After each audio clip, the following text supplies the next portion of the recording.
እሺ ወደ መጀመሪያው ጥያቄ ልምጣ። የመጀመሪያው ጥያቄ ምንድነው? ስጋው ህብስቱ ተቀይሮ ስጋ ደሙ ተቀይሮ ደመ መለኮት ይሆናል የሚል ሐሳብ ነው ያላችሁና ዘማሪያም እንደዛ ነው ለምታምኑት? ማይክን ክፈትና በደንብ እሺ አሳይ። ተለውጡ ጋይ ነው አለኩ የጠየቁት ተለውጡ እኮ ተለውጡ አይደል? ህብስቱን አንስቶ ምን ሆኖ ነው የሚተለወጠው? ምን ሆኖ ነው የሚለው? እኔና ጠይቀኝ። በአንተ ሰዓት እኔ ጠይቀኛለህ። ተለውጡ የሚለውን ቃል አሳይ።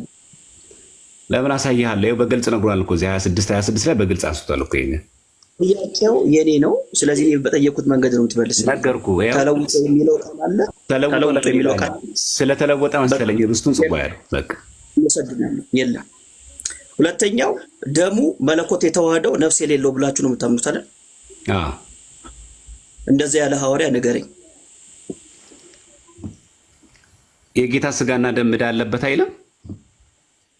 እሱን አልጠየቅኩም። ደሙ መለኮት የተዋህደው ነፍስ የሌለው ብላችሁ ነው የምታምኑት። ስለዚህ አይደለማ። ይሄ እኮ የሚያሳየው ስጋ መዋሃዱን ያሳያል። እንደዛ ብሎ የተናገረ ሐዋርያ ያሳየኝ ያልኩ። ደሙ ቃል በቃል ብሎ የጻፈው ነው የፈለከው? ቃል በቃል ብሎ የጻፈው ነው የተናገርከው? ያ በዕለተ ዓርብ ሐዋርያት የሰዉት እኮ መስዋዕት እኮ ሲጀመር በክርስቶስ የሰዋውን መስዋዕት አንድ አይነት ነው ብሎ እኮ ዮሐንስ አፈወርቅ ተናግሯል። ዮሐንስ አፈወርቅን አልጠየቅኩም። ሐዋርያቶች በአዲስ ኪዳን መጽሐፍ ላይ ደሙ መለኮት የተዋህደው ነፍስ የሌለው ነው የሚለውን አስተምሮ ማንም ይሰዋው ማንም የጴጥሮስም ይሁን የጳውሎስ ለሐዋርያት የሰጠው ስጋው ደሙ ያ ክርስቶስ ለሐዋርያት የሰጠው ስጋው ደሙ ይላል። ታምንበታለህ? መጽሐፍ ቅዱስ እንደዛ አይልም። ጊዜ ነው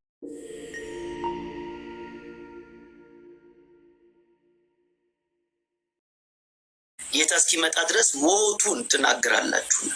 ስለዚህ ዓላማውን በሁለት አይነት መንገድ አድርጎ ያስቀምጥልናል። አንደኛ መታሰቢያ ነው፣ እናስብበታለን። ኢየሱስ እንደሞተልን እናስብበታለን። ሁለተኛስ ምንድነው ሲባል የጌታን እራት ከተካፈልን በኋላ ደግሞ እንመሰክራለን ማለት ነው። የምንመሰክረው ምንድነው? ሞቱን እናገራለን። ምክንያቱም ኢየሱስ የሞተው ስለኛ ስለሆነ ማለት ነው። ይሄ ነው መጽሐፍ ቅዱሳችን ስለ ጌታ እራት የሚነግረን። ጌታችን ኢየሱስ ክርስቶስም ተላልፎ በተሰጠበት በዛ ጊዜ ይህን ስርዓት ደንግጎልናል ማለት ነው። የሚፈሰው የደሙ አደም የሚቆረሰው የስጋው መታሰቢያ እንደሆነ ሉቃስ ወንጌል ምዕራፍ 22 ላይ ማንበብ እንችላለን ማለት ነው። ሐዋርያው ጳውሎስ ያን ሐሳብ ነው የሚያመጣው። በወንጌል ያለውን ሐሳብ ነው የሚያመጣው። ከዛ አምጥቶ የዘላለም ሕይወት እንዲሆንላችሁ ብሎ አላስቀመጠልንም ማለት ነው። ምክንያቱም ሐዋርያው ጳውሎስ የነበረው አንደርስታንዲንግ የዘላለም ሕይወት ለማግኘት እንደማይወሰድ ነው የሚያውቀው። ስለዚህ ይወሰዳል ብሎ አልነገረንም። ይሄ በጣም ግልጽ የሆነ ሐሳብ መሆኑን መረዳት እንችላለን። ስለዚህ ጌታ ዋናው ፖይንት የምናስተምረው ነገር ምንድነው? የዘላለም ሕይወት የሚገኘው በምንድን ነው ሲባል ጌታችን ኢየሱስ ክርስቶስን በማመን ነው።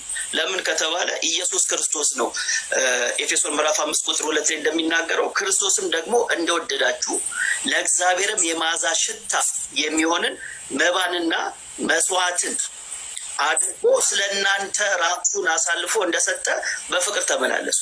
ስለዚህ ጌታችን ኢየሱስ ክርስቶስ ራሱን መስዋዕት አድርጎ ለአባቱ አቅርቧል።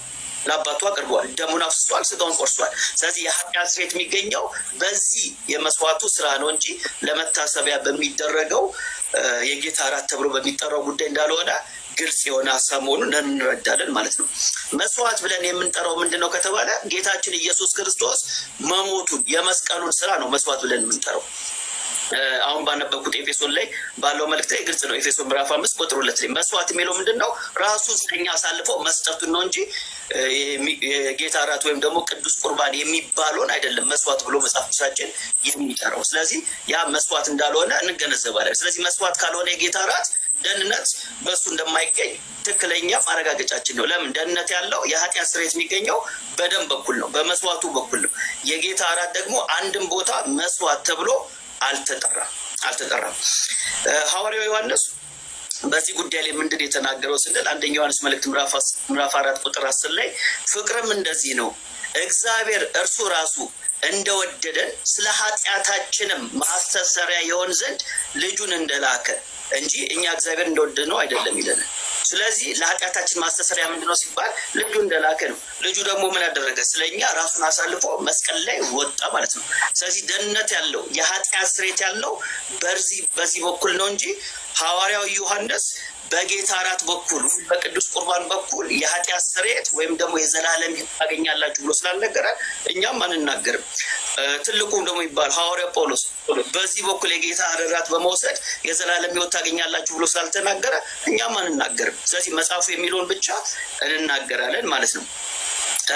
ኢየሱስ ክርስቶስ መስዋዕት የሆነው አንድ ጊዜ ነው። ዕብራውያን ምዕራፍ 10 ቁጥር 12 ላይ እርሱ ግን ስለ ኃጢአትን አንድን መስዋዕት ለዘላለም አቅርቦ በእግዚአብሔር ቀኝ ተቀመጠ ነው የሚለው። ስለዚህ በየዕለቱ በየቤተ ክርስቲያኑ ወይም ደግሞ በየቤተ መቅደሱ የሚሰራ መስዋዕት የለም።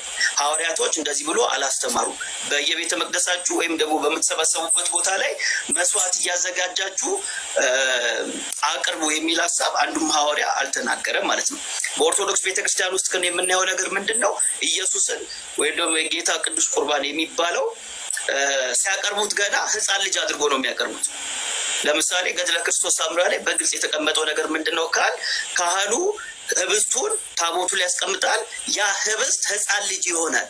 ከዛ በኋላ ለካህኑ መልአክ ከሰማይ ወርዶ ሰይፍ ይሰጧል። በዛ ሰይፍ ሕፃኑን ወይም ህብስቱን ያርደዋል፣ ይሰዋል ነው የሚለው። ስለዚህ መስዋዕቱ ነው በኦርቶዶክስ ቤተክርስቲያን ውስጥ የሚቀርበው ሕፃን ልጅ ነው። በሕፃን ልጅ አምሳል ነው የሚቀርበው ያ መስዋዕት። ጌታችን ኢየሱስ ክርስቶስ ደግሞ ስለኛ መስቀል ላይ ወጣው ከ30 ዓመቱ በኋላ መሆኑን መገንዘብ እንችላለን። ማስረጃ እንደዚህ አይነት ነገር ስታነሳ ማስረጃ ብታቀርብልን። ያው ገድለ ክርስቶስ ሳምራ ዘየካቲት ገድለ ክርስቶስ ሳምራ ዘየካቲት ላይ ማግኘት ይቻላል። ዘየካቲት ቁጥር 12 ላይ ዳግመኛም ይህ ህብስት ተለውጦ ሕፃን ሆነ። ይህ ህብስት ተለውጦ ሕፃን ሆነ። ከዚያም ሕፃኑን ይሰዋው ዘንድ መልአኩ ለቄሱ ሰይፍ ሰጠውና ቄሱም ሕፃኑን ሰዋው ነው የሚለው።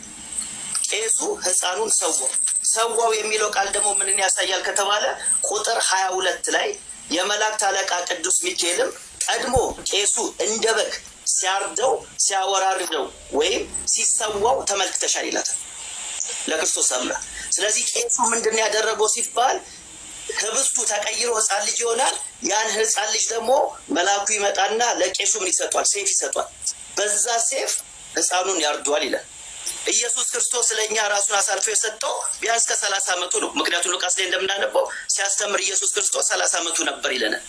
ስለዚህ ጌታችን ኢየሱስ ክርስቶስ መስቀል ላይ መስዋዕት አድርጎ የሰጠው ከ30 ዓመቱ በኋላ ነው እንጂ ሕፃን ልጅ በሆነበት ጊዜ አልተሰዋም። ስለዚህ በኦርቶዶክስ ቤተክርስቲያን ውስጥ ቅዱስ ቁርባን እየተባለ የሚሰጠው ሕፃን ልጅ ነው። ህብስቱን ሕፃን ልጅ እያሉ ነው የሚጠሩት። ተሰዋ የሚሉት ሕፃን ልጅ ነው። ለዛው በመላእክት ሰይፍ ነው ተሰዋ የሚሉት። ይህንን ገድለ ክርስቶስ ሳምራ ላይ በደንብ ተደርጎ ተቀምጧል። ስለዚህ እንደዚህ አይነት ልምምድ በቀደመቿ ቤተክርስቲያን ውስጥ አናቅም፣ እኛም አናቅም። ለመዳናችን የኢየሱስ ክርስቶስ ደም ብቻ በቂ ነው። ጸጋ ይብዛላችሁ። ዘማርያም 7 ደቂቃ። እሺ፣ እግዚአብሔር ያክብርልኝ። ሚስጥረ ቁርባንን በተመለከተ መጽሐፍ ቅዱስ የሚነግረን ያ ስጋው ያ ደሙ የመድኃኒዓለም ኢየሱስ ክርስቶስ መሆኑ ነው የሚነግረን በግልጽ። ይህ ስጋዬ ነው፣ ይህ ደሜ ነው ብሎ በግልጽ የነገረን የማቴዎስ ወንጌል ምዕራፍ 26 ቁጥር 26 ላይ ይህ ስጋዬ ነው፣ ይህ ደሜ ነው፣ ስጋዬንም ብሉ ደሜን ጠጡ በግልጽ የነገረን። ያ ብቻ አይደለም። መድኃኒዓለም ኢየሱስ ክርስቶስ የተናገረው ወንጌል በግልጽ ጌታ የወደው የነበረው የተባለው ዮሐንስ ወንጌላዊም በምዕራፍ 6 ቁጥር 54 ላይ በግልጽ ይሄን ነግሮናል። ስጋዬን የበላ ደሜን የጠጣ የዘላለም ሕይወት አለው ብሎ ነግሮናል። በግልጽ የነገረን ምንም በማያሻማ ቃሉ ነግሮናል። 6:54 ላይ በግልጽ ስጋዬን የሚበላ ደሜን የሚጠጣ የዘላለም ሕይወት አለው እንጂ ሊኖረው ይችላል አላለም። እኔም በመጨረሻው ቀን አስነሳዋለሁ ይልና ቁጥር 55 ላይ ስጋዬ እውነተኛ መብል ደሜም እውነተኛ መጠጥ ነውና ስጋዬን የሚበላ ደሜንም የሚጠጣ በእኔ ይኖራል፣ እኔም በእርሱ ይኖራል ይላል። ይህ በግልጽ ነው። በነገራችን ላይ ቃል ከባድ ነው። ቁጥር 60 ላይ እኮ ተቀምጧል። ከደቀ መዛሙርቱ ብዙዎቹ በሰሙ ጊዜ ይህ የሚያስጨንቅ ንግግር ነው፣ ማን ሊሰማው ይቻል አሉ ይላል። በግልጽ እኮ ተናግሯል። እንደሚከብድ እንደሚጨንቅ ማለት ነው። ስለዚህ በመድኃኒዓለም ኢየሱስ ክርስቶስ አማናዊ ስጋው ደሙ እንዳለ ተጽፏል፣ ነግሮናልን በግልጽ። ይህንን ህብስት አንስቶ ስጋዬን ይመስላል፣ ስጋዬን ነው ያለው። ይህ ደግሞ ደሜ ነው ያለው እንጂ በግልጽ ይሄኛው ደሜን ይመስላል እንደ ደሜ አድርጋችሁ ተቀበሉት አይልም። ይሄ ብቻ አይደለም። በነገራችን ላይ ስጋው ደግሞ የዛለሚቱን ያሰጣል። የዛለሚቱን ያሰጣል፣ የኃጢአት ስርየትም ያስገኛል። ይህን የነገርንም ራሱ ጌታችን ነው። እዛ በማቴዎስ ወንጌል ምዕራፍ 26 ቁጥር 26 ላይ በግልጽ ሲናገር ይህንን ቃል ሲናገር ለብዙዎች ኃጢአት ስለ ብዙዎች ኃጢአት የሚፈስ የአዲስ ኪዳን ደሜ ይህ ነው ነው የሚለው ቁጥር 28 ላይ ስለ ብዙዎች ለኃጢአት ይቅርታ ይላል። ስለዚህ በስጋው ደግሞ የኃጢአት ስርየት ይገኛል ማለት ነው። ስለዚህ ስጋውን ካልበላን ደግሞ ካልጠን የዛለሚት ስለሌለን ማለት ነው። ሌላኛው ስጋው ደግሞ ሲለወጥ የሚገለጽላቸው አባቶች አሉ። ወደ አማናዊ ስጋው ደግሞ ሲለወጥ የሚታያቸው አባቶች አሉ። በአምሳለ ላህም የሚገለጽላቸው በላም አምሳል የሚገለጽላቸው አሉ። ከእንደገና ደግሞ በግልጽ ደግሞ በአምሳለ ደግሞ ሕፃን ደግሞ የሚገለጽላቸው ደግሞ አሉ። ለምሳሌ መዝሙረ ዳዊት ብንመለከት አምሳለ ሲል በነገራችን ላይ ምሳሌ ማለት ነው እንጂ ሕፃን ሆነ ማለት አይደለም። አምሳለ ሲባል ምሳሌ እንጂ ሕፃን ሆነ ማለት አይደለም። ለምሳሌ የዳዊት መዝሙር ምዕራፍ ቪዲዮ ላብራና ላሳይ ይታያቸዋል። እሺ እዚህ ጋር እንደሚያሳየው ሳርም የሚበላ በሬ ምሳሌ ክብራቸው ለወጡ ይላል። ይሄንን እዚህ በግዕዝ ስንቀይረው ምን ይላል? በአምሳለ ላህም ይላል። በአምሳል ማለት የበላም ምሳሌ ማለት ነው እንጂ ላም ሆነ ማለት አይደለም። በበሬ አምሳል ክብራቸውን ለወጡ ማለት በሬ ሆኑ ማለት ሳይሆን ምን ለማለት ተፈልገው ነው? በግልጽ የሚናገረው በበሬ ምሳሌ እንጂ በሬ ሆኑ ማለት አይደለም። በአምሳል ያው ግዕዝ ውስጥና እዚህ ጋር ስንገለብጠው በአምሳለ ላህም ይላል። በግልጽ የተጻፈ ነው። ይሄ ብቻ አይደለም። በነገራችን ላይ ገድለ ክርስቶስ ሰምራ ላይ ብቻ ሳይሆን በጥር 5 ላይ ስንክሳር ላይ ራሱ የእኛ ስንክሳር ከግብፅ ኦርቶዶክስ ከኮፕቲክ ሰነክስረም ላይ አንድ ላይ ነው የተወሰደው። ሙሉ የተገለበጠ ነው። በጥር 5 ላይ ስንክሳር ላይ ስናነብ በግልጽ ክርስቶስ በአምሳለ ሕፃን ለእስክንድሪያው ፓትርያርክ ለአቡነ ማቴዎስ ተገልጾላቸው ተጽፏል። ሕፃን ሆኖ የአንትኑ ህብስቱ ተለውጦ ልክ የክርስቶስ አምሳል ምሳሌ ነው የተገለጠ ነው። ይሄ መገለጥ ደግሞ በአንድምታ መጽሐፍ ላይም አለ። ገድለ ክርስቶስ ሰምራ ላይ ብቻ አይደለም። የማቴዎስ ወንጌል ምዕራፍ 2 ቁጥር 12 ላይ እንመልከት። አንድምታውን ብንመለከት ሰብአ ሰገል ወደ ክርስቶስ ሲገቡ አንዱ በሕፃን አምሳል ተገለጠለት፣ ለአንዱ በወጣት አምሳል ተገለጠለት፣ ለአንዱ አረጋዊ ሲወጡ ማን ያየው? እኔ ሕፃን ነው ያየሁት አለ። አንዱ ደግሞ አረጋዊ ነው ያየው አለ። አንዱ ደግሞ አይደለም ትልቅ ወጣት ነው ያየሁት አለ። ተመልሶ ሲገቡ ተለወጠባቸው። ማቴዎስ ወንጌል ምዕራፍ 2 11 ላይ እኮ አለ ይቃል። በነገራችን ላይ በእኛ ብቻ አይደለም፣ በግብፅ ኦርቶዶክስ ቤተክርስቲያን ተዋህዶ ቤተክርስቲያን ስንክሳር ላይ ራሱ ካኪያ ላይ ታኅሳስ 1 ላይ የክርስቶስን ስጋና ደም ሲፈትት ካህኑ እጁ በደም ይቃላ ነበር። በጣም የሚገርመው ጥር 5 ላይ ይሄው ገድለ ክርስቶስ ሰምራ ላይ ያለው በአምሳለ ሕፃን ይላል። ሕፃን ሆኖ ተለውጣል። በአምሳለ ሕፃን ታያቸው ነው የሚለው። አዎ ስጋው ደግሞ ያታያቸዋል። በዛ መንገድ እንደ ሕፃን የሚገለጥላቸው አሉ፣ እንደ አረጋ የሚገለጥላቸው አሉ። እናም በወኔው አስፈላጊ ከሆነ ማለት ነው ሎክ ገድለ ክርስቶስ ሰምራ ላይ ይሄ ነው የሚገልጸው። ይኸው እዚህ ጋር ያሳየ እራሱ ምን ብሎ ነው የገለጸን? አሁን እዚህ ጋር አረደ ምናምን የሚለው ቅዱም የተገለጸው አገላለጽ እዚህ ጋር ብሎ ነው ሚካኤል የገለጸው። የመላእክት አለቃ ቅዱስ ሚካኤል ቀድሞ ቄሱ እንደ በግ ሲያርደው የሚለው ቃል መፈተት ማለት እኮ ነው። ይኸው ግዕዙን እኮ ማየት እንችላለን። ወይ ቤላ ሚካኤል ሊቀ መላእክት ቀዳሚ ነጽረክ እንዘ ይጠብሖ ይላል። ካህን ይጠብሖ ማለት ነው ሲሰዋው ሲፈትተው ማለት ነው። አማርኛው ላይ እዚህ አማርኛው ሲጽፍ በግዕዝ ሲጽፈው ሲያርደው ወይም ይላል። እዚህ ጋር እኮ ሲያወራርደው ይላል። ሲያወራርደው ማለት አሁን የምግብ አመጋገብ አወራረድ ነው። ግን እንደዛ ማለት ስጋው ደግሞ እዚህ ጋር እኮ አለ እንዘ ይጠብሖ ካህን ከመበግ ይላል። እንደ በግ ነው የሚለው። በግ ሆኖ አይደለም፣ እንደ በግ ከመበግ የሚለው ቃሉ በግልጽ የተጻፈው እዚሁ ላይ እና ደግሞ ብሎ ተገለጸ። መልአኩ ቅዱስ ሚካኤል ለክርስቶስ ሰምራ ምንድን ያለት? አየሽ ተመለከትሽን ይላትና ምን እንደሆነ ራሱ በዝርዝር ይነገራል። ይህንን ቃል ሲያስቀምጠው ብሎ የነገራት ቁጥር 22 ላይ ይቅርታ፣ እዚህ ጋር የታኅሳስ ላይ ገባን። እንደ በግ ሲሰዋ አየሽን ተመለከትሽን አላትና እሱም ይላል እዚህ ቁጥር 22 ላይ ይቅርታ፣ ቁጥር 22 ላይ ከዛ 23 የእግዚአብሔር ባለሟል ክርስቶስ ሰምራ ሆይ አሁን እንደ ሰው ሞቶ የሚቀር እንዳይደለ በእውነት እነግርሻለሁ። ይሄ አሁን የታረደው የተሰዋው ልክ እንደ በግ እንደ ሕፃን ተራ ሕፃን ግን እንዳናስበው አይደለም አለና ይነግራታል። እሺ ታዲያ ምንድን ነው ስንመለከት እዚህ ጋር በመለኮቱ ሕያው ነው እንጂ ይህ ተራ ሕፃን አይደለም ማለት ነው። ሚካኤል እኮ እየነገራት ነው እዚህ ጋር በመለኮቱ ሕያው ነው እንጂ ይልና መጽሐፍ በሰውነትህ አንተ ከሙታን ጋር ትሞታለህ፣ በመለኮትህ ግን ከአብ ከመንፈስ ቅዱስ ጋር ሕያው ነህ። በአምሳለ ሕፃን የተገለጸለት የጥር 5 ስንክሳር ስንመለከት በግልጽ ተጽፏል። ያ ብቻ አይደለም፣ አረጋዊ መንፈሳዊ ከአረበኛ የተረጎመ አረጋዊ መንፈሳዊ የተባለ አባት ራሱ ስጋው ደግሞ በሚፈትትበት ጊዜ በግልጽ ምንድን ያየው? በአምሳለ አረጋዊ በአምሳለ ሕፃን ተገለጠለት ነው የሚለው። ስጋው ደግሞ ሲፈትት እንደውም ለረጅም ጊዜ ቅዳሴ ላይ ጸጥ ብሎ ቆመ ይላል። ታዲያ አረጋዊ መንፈሳዊ ላይ አለ፣ ገድለ ክርስቶስ ሰምራ ላይ ጥር 5 ላይ ስንክሳር ላይ አለ። ያ ብቻ አይደለም፣ ገድለ አቡነ በጸሎተ ሚካኤል ላይም አለ። ይሄ ብቻ አይደለም፣ መጋቢት 13 ስንክሳር ላይም አለ።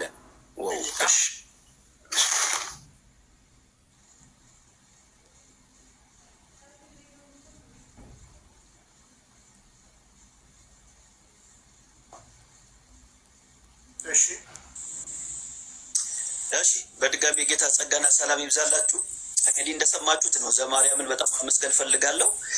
ማመሰግነው ለምንድን ነው? ከገድለ ክርስቶስ ሰምራ ውጪ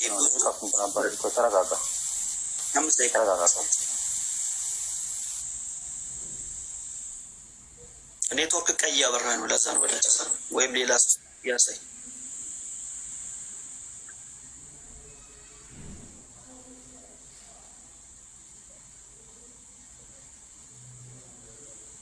እሺ ጀምር።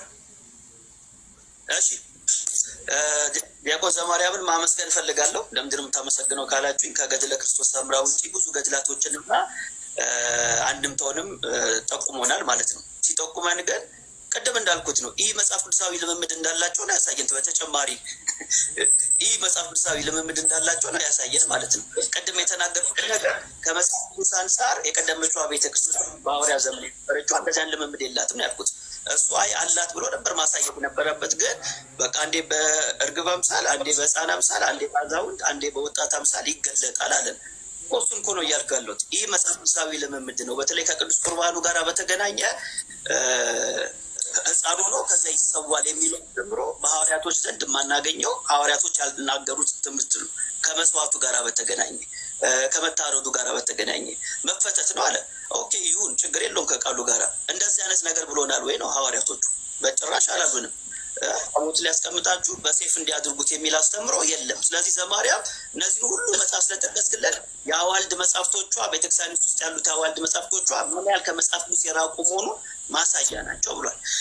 እንደሆኑም አሳይቶናል። ሌላው በጣም የገረመኝ ነገር ማቴዎስ ወንጌል ትርጓሜው ላይ እንደዚህ አይነት ሀሳብ አለ ብሎ የማቴዎስ ወንጌል ምዕራፍ 2 ቁጥር 11 ላይ ተጽፏል አለ። እንደዛ የሚል ነገር የለም። የማቴዎስ ወንጌል ምዕራፍ 2 ቁጥር 11 ላይ ወደ ቤትም ገብቶ ሕፃኑን ከእናቱ ከማርያም ጋር አዩት፣ ወድቆም ሰገዱለት ነው የሚለው። እንጂ ተባሰገን አንዴ በሕፃን አንዴ በሽማግሌ አንዴ በወጣት አምሳል አዩት የሚል ማቴዎስ አልጻፍልንም። ስለዚህ ቤተክርስቲያኒቷ ትጨምራለች፣ ሀሳብ መጨመር ትወዳለች የምንለው ከዚህ አንጻር መሆኑን ይኸው አሳይቶናል። እናመሰግናለን። ሌላው ከገድለ ክርስቶስ ሰምራ ጋር ተገናኝቶ ክርስቶስ ሰምራ ያየችው ነገር አለ። ያ ያየችው ነገር ተገልጾላት ነው ተብሏል። ኦኬ፣ የተገለጸው ነገር ግን ከመጽሐፍ ቅዱስ አንጻር ስንመዝነው ትክክል ነው ይባላል፣ ጤናማ አይደለም። ጤናማ አለመሆኑን ቅድም ተናግሬያለሁ። አንደኛ ከሰማይ ሴፍ እየመጣ የሚታረድ የሚሰዋ ምንም አይነት ድርጊት በአዲስ ኪዳን ላይ የለም። ሁለተኛ ደግሞ ቤተክርስቲያኒቷ ብዙ መጽሐፍ ቅዱሳዊ ልምምድ አላት ስንል ከቁርባኑ አንጻር አንድ ልጥቀስላችሁ።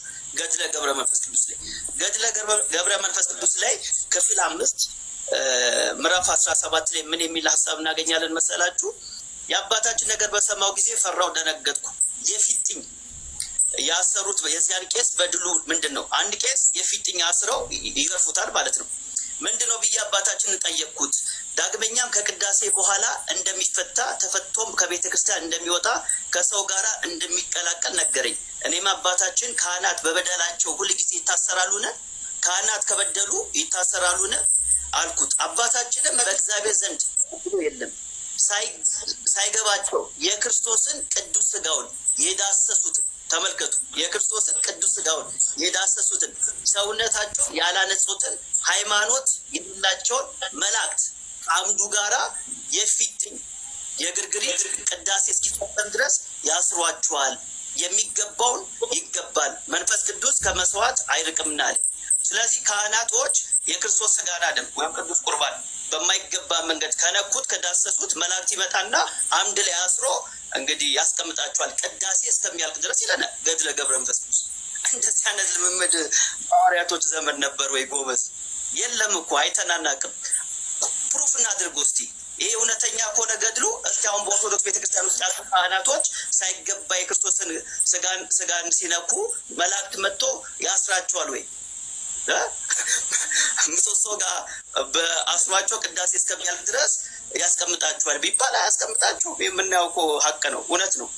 ስለዚህ ገድለ ገብረ መንፈስ ቅዱስ ያለው ታሪክ አንደኛ መጽሐፍ ቅዱሳዊ አይደለም፣ ሁለተኛ ፕራክቲካሊ ሊሆን የማይችል መሆኑን መረዳት እንችላለን ማለት ነው።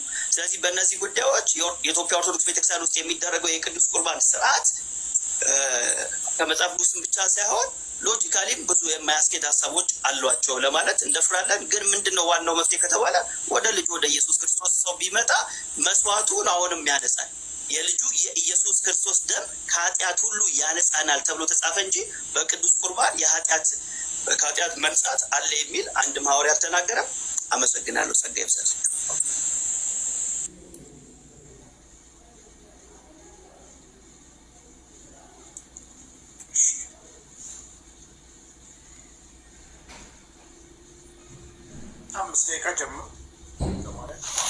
እሺ እግዚአብሔር አክብርልኝ።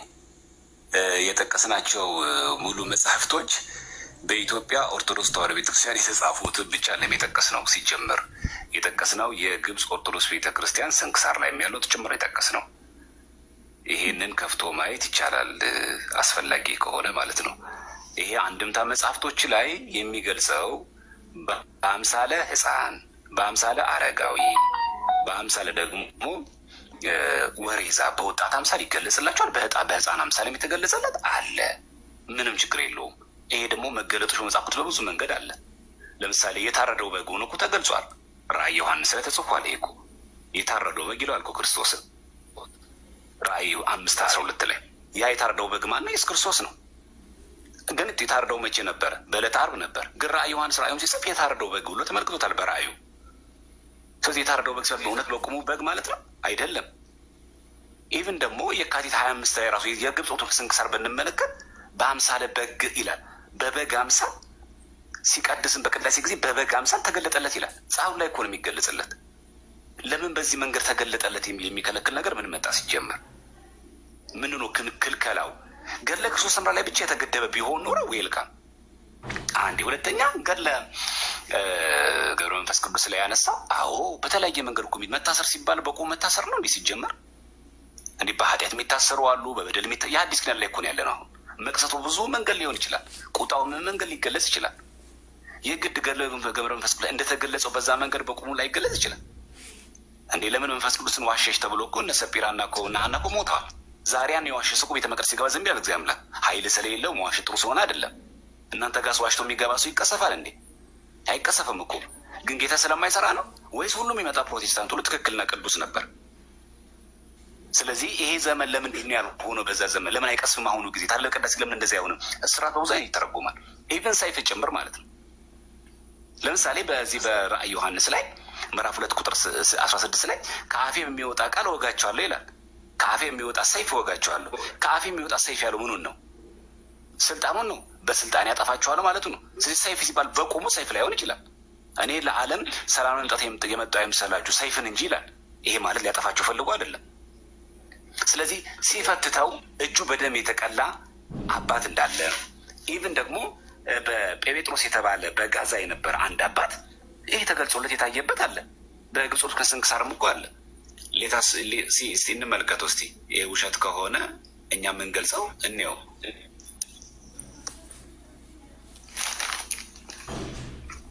ይታያል ይሄ ቪዲዮ።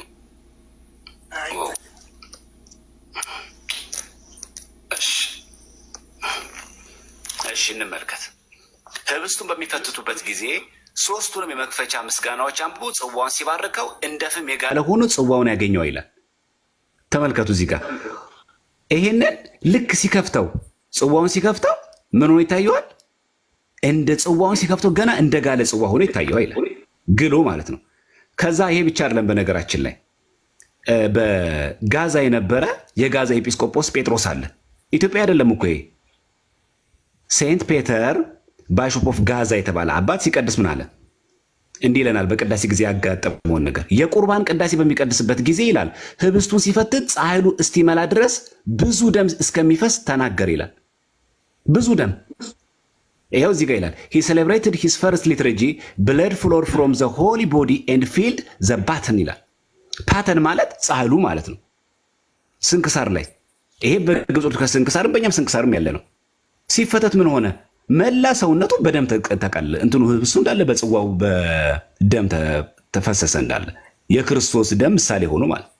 ስለዚህ አማናዊ ስጋው ደግሞ ህብስቱ ተለውጦ ስጋ ወልደ እግዚአብሔር፣ ወይኑ ተለውጦ ደመ ወልደ እግዚአብሔር ሲሆን የሚታያቸው አባቶች አሉ። ይሄ ለምን ታያቸው አያሰኝም። የእስክንድርያ ኤጲስቆጶስ አባ ማቴዎስ የተገለጸለት የቅድም ጥር 5 ያልኳችሁ ይሄ ነው። እንዲህ ይለናል። በአንዲት ዕለትም በቁርባን ቅዳሴ ሲያገለግል ጌታችን ኢየሱስ ክርስቶስ በመሰዊያው ተቀምጦ አየው፣ በታናሽ ሕፃን አምሳል በጻሕል ውስጥ ተኝቶ አገኙ ይላል። ይሄ እኮ ጥር 5 ላይ ስንክሳር ነው። በግብፅ ኦርቶዶክስ ስንክሳር ላይም እኮ ያለ ነው። በግልጽ ነው። በመሰዊያው ተቀምጦ አየው፣ በታናሽ ሕፃን አምሳል ውስጥ ሕፃኑ ተኝቶ በጻሕል ውስጥ ነበረ። ህብስቱ በሚፈትበት ጊዜ እጆቹን ዘርግቶ ከታላቅ ለቅሶ ጋር ፈጽሞ እያደነቀ በመፍራትም ለረጅም ጊዜ ይቆማል። ይህንንም ራእይ ለማን አይናገርም ይላል። ታረገ ለክርስቶስ ሰምራ ብቻ ነው ወይ ያለው? ይሄ እኮ በሌሎች ማህተም ቤቶች ይሄ እኮ አባ ማቴዎስ የእስክንድርያ ፓትርያርክ ነው። እሺ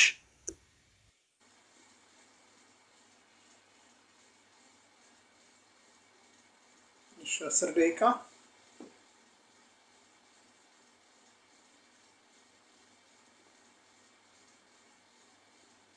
ጥያቄና መልስ ነው። አብዱ እሺ፣ አንዴ ቆይ። እሺ አሁን መጀመር ይቻላል። እሺ ወደ መጀመሪያው ጥያቄ ልምጣ። የመጀመሪያው ጥያቄ ምንድነው? ስጋው ህብስቱ ተቀይሮ ስጋ ደሙ ተቀይሮ ደመ መለኮት ይሆናል የሚል ሐሳብ ነው ያላችሁና ዘማሪያም እንደዛ ነው ለምታምኑት? ማይክን ክፈትና በደንብ እሺ አሳይ። ተለውጡ ጋይ ነው አለኩ የጠየቁት ተለውጡ እኮ ተለውጡ አይደል? ህብስቱን አንስቶ ምን ሆኖ ነው የሚተለወጠው? ምን ሆኖ ነው የሚለው? እኔና ጠይቀኝ። በአንተ ሰዓት እኔ ጠይቀኛለህ። ተለውጡ የሚለውን ቃል አሳይ። ለምን አሳይሃለሁ? ይኸው በግልጽ ነግሯል እኮ እዚህ 26 ላይ በግልጽ አንስቷል እኮ። ይሄን ጥያቄው የኔ ነው። ስለዚህ በጠየቁት መንገድ ነው የምትመልስልኝ። ነገርኩህ። ተለውጡ የሚለው ቃል አለ። ተለውጡ የሚለው ቃል ስለተለወጠ መሰለኝ ህብስቱን ጽዋ ያለው በቃ ይሰድናል። የለም። ሁለተኛው ደሙ መለኮት የተዋህደው ነፍስ የሌለው ብላችሁ ነው የምታምኑት አይደል? አዎ። እንደዛ ያለ ሐዋርያ ንገረኝ። የጌታ ስጋና ደም ዕዳ አለበት አይልም? እሱን አልጠየቅኩም። ደሙ መለኮት የተዋህደው ነፍስ የሌለው ብላችሁ ነው የምታምኑት። ስለዚህ አይደለማ። ይሄ እኮ የሚያሳየው ስጋ መዋሃዱን ያሳያል። እንደዛ ብሎ የተናገረ ሐዋርያ ያሳየኝ ያልኩ። ደሙ ቃል በቃል ብሎ የጻፈው ነው የፈለከው? ቃል በቃል ብሎ የጻፈው ነው የተናገርከው? ያ በዕለተ ዓርብ ሐዋርያት የሰዉት እኮ መስዋዕት እኮ ሲጀመር በክርስቶስ የሰዋውን መስዋዕት አንድ አይነት ነው ብሎ እኮ ዮሐንስ አፈወርቅ ተናግሯል። ዮሐንስ አፈወርቅን አልጠየቅኩም። ሐዋርያቶች በአዲስ ኪዳን መጽሐፍ ላይ ደሙ መለኮት የተዋህደው ነፍስ የሌለው ነው የሚለውን አስተምሮ አሳየኝ። ሲጀመር ስጋው ደሙ ሲለወጥ እኮ አይንቀሳቀስም እኮ የለም ማለት ነው። እናመሰግናለን። ህብስቱ አይለወጥም፣ ወዴትም እኮ አይለወጥም፣ ፊዚካሊ አይለወጥም። የለም በቃ አይደለም አይደለም፣ ፊዚካሊ አይለወጥም። ፋላሲ አትስራ። ፊዚካሊ አይለወጥም። ህብስቱ ተለውጦ ስጋ ወልደ እግዚአብሔር ወይኑ ተለውጦ ደሙ እግዚአብሔር መጀመሪያ ጥያቄ ግን እሱን አላልኩም። ደሙ መለኮት የተዋህደው ነፍስ የሌለው ነው ብላችሁ ነው የምታስተምሩት። ሲጀመር ስጋው ከሆነ መለኮት ያለው ከሆነ አይንቀሳቀስም እኮ። ነፍስ የተለየው ማለት ያ ነው። ስለ ደሙ ነው የጠየቁት። ደሙ እያላችሁ ደሙ መለኮት የተዋህደው ነፍስ የተለየው ብላችሁ ነው የምታስተምሩት። እንደዚህ ብሎ ያስተማረ ሐዋርያ የለም። እናመሰግናለን። ማሳየት አልቻልክም። እሺ ወደ ሌላው ደግሞ ሐሳብ እንምጣ። የማቴዎስ ወንጌል፣ የማርቆስ ወንጌልና የሉቃስ ወንጌል ላይ ጌታችን ኢየሱስ ክርስቶስ ይህ ስጋዬ ነው ብሎ ሰጥቷል አይደል? ዘማሪ ከፍቼዋለሁ። አዎ እያልኩ ነው። እሺ ታች ላሉት ግን ይሰማል። እኛ ጋር ማይኩ እንትን ነው። ማቴዎስ ወንጌል፣ ማርቆስ ወንጌልና ሉቃስ ወንጌል ላይ ይህ ስጋዬ ነው እያለ ሰጥቷል አይደል? አዎ። ዮሐንስ ወንጌል ምዕራፍ 6 ላይ የጠቀስከው ቃል ስጋዬን የሚበላ ደሜን የሚጠጣ ዘላለም ሕይወት አለው የሚለው ቃልና ማቴዎስ፣ ማርቆስ፣ ሉቃስ ላይ ያለው ቃል አንድ አይነት ነው? አዎ አንድ አይነት ነው። እንግሊዘኛው ላይ ሂድና አንብብልኝ። አንድ አይነት አለመሆኑን ላሳየኝ። እሺ አንብብልኝ። ማቴዎስ ወንጌል ምዕራፍ 26 ላይ ቦዲ ነው የሚለው። የማርቆስ ወንጌል ምዕራፍ 14 ቁጥር 22 ላይ ቦዲ ነው የሚለው። ሉቃስ ወንጌል ምዕራፍ 22 ቁጥር 19 ላይ ቦዲ ነው የሚለው። ዮሐንስ ወንጌል ምዕራፍ 6:54 ላይ ግን ፍሌሽ ነው የሚለው። በቦዲና በፍሌሽ መካከል ያለው ልዩነት ምንድን ነው? ስጋው እኮ ምንም ልዩነት የለውም። ምንድን ነው ልዩነቱ? ቃሉ ተለያይቷል። ቦዲ ኤንድ ፍሌሽ ነው የሚለው። ከፈለክም በግሪኩ ማየት እንችላለን። ማቴዎስ፣ ማርቆስ፣ ሉቃስ ላይ ስጋዬ ነው ያለው ነው። ስጋዬ ነው ያለው። ሁለቱም ጋር ያለው ስጋዬ ነው ያለው፣ ያኛውም ስጋዬ ነው ያለው። ስማኝ የኔ ጥያቄ መጀመሪያ እንግሊዘኛው ላይ ቦዲ ቦዲ ቦዲ። ለዛ ነው ማቴዎስ፣ ማርቆስ፣ ሉቃስ ሲኖፕቲክስ ጎስፐል ነው የሚባሉት፣ ተመሳሳይ ወንጌላት። ዮሐንስ ወንጌል ይለያል። ማቴዎስ ላይ፣ ማርቆስ ላይ፣ ሉቃስ ላይ ቦዲ ቦዲ ቦዲ ይላል። ዮሐንስ ላይ ግን ፍሌሽ ነው የሚለው። ግሪኩን የሚደይ ማቴዎስ፣ ማርቆስ፣ ሉቃስ ላይ ሶማ ሶማ ሶማ ይላል። ዮሐንስ ወንጌል ላይ ግን ሳርክስ ነው የሚለው። ማይል ከሆነ ትነግረኛለህ። ቃሉን አንድ አይነት ነው፣ ምንም ለውጥ የለውም። ምንም ሳርክስ ቢለው ዮሐንስ አፈወርቅም እንደዛ ነው የገለጸው። ዮሐንስ አፈወርቅን አልጠየቅኩም። ቃሉ ይኸውልህ፣ የቃሉ ፍቺ ስጋዬ የሚለው አልጠየቅኩም። እሺ የኔ ጥያቄ፣ እሺ የኔ መልስ አይደለ? ይኸውልህ ፍሌሽ የሚለው ያንን ለህዝቡ የተናገራቸው ያኔ በምሴተ ሐሙስ ነው ስጋዬን ብሎ ደሜን ጠጡ ያላቸው። ለህዝቡ ደግሞ ይህ ስጋዬ ነው አላቸው። የኔ ጥያቄ በቦዲና በፍሌሽ መካከል ያለው ልዩነት ምንድነው? ያው ግሪኩም ላይ አይቶታል። ሶማ ነው የሚለው፣ እዚህ ጋር ሳርክስ ነው የሚለው። ምንድነው ልዩነቱ? ታውቀዋለህ? ልዩነቱ ምንድነው? አንተ ንገረን።